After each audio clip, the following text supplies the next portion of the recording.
My name's Cade. I'm Abs. I'm Brooke.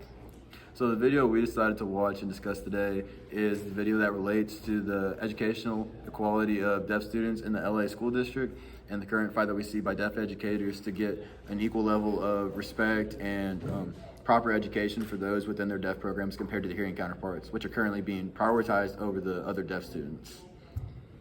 Okay, so what I think is that obviously we're going to experience a lot of different things because we are not deaf, so we don't know how it is for them. So I think it's fair that they receive the same kind of equality that while we may get, they don't.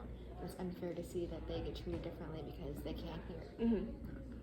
I feel like sometimes it's hard for us to see it though, like because we don't ever think like go every day like and put ourselves in the shoes of other students. Because like at our school, especially, like we don't have any deaf students, so like we don't think to like put ourselves in that situation. So we only know like what we receive as hearing students, and we just think that's normal. So in a bigger school district like the LA school district, I imagine it's probably a lot more common to see stuff like that. But for us, especially here in a small town, I feel like it's harder for us to like imagine ourselves in that situation and think about like what all they're losing compared to what we have. Because we're not as exposed to it as they are. Right.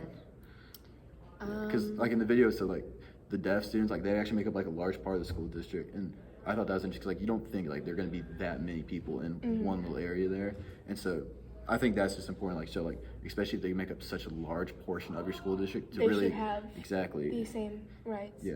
I agree.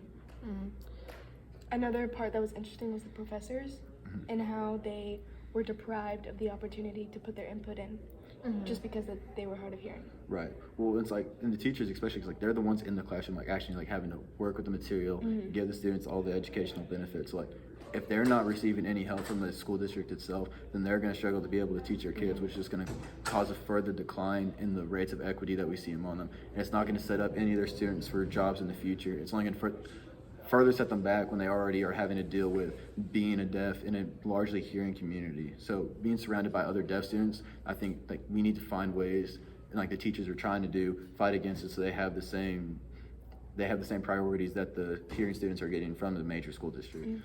I agree, and I think since you go to school to be exposed to real world things or to learn about it, and I feel like if the teachers can't teach their students that it's okay to like be different, then they're gonna grow up and not think like that. They're gonna be scared. Right. So They're not going to be able to it all have those. correlates together. Yeah, they're not going to have those life experiences.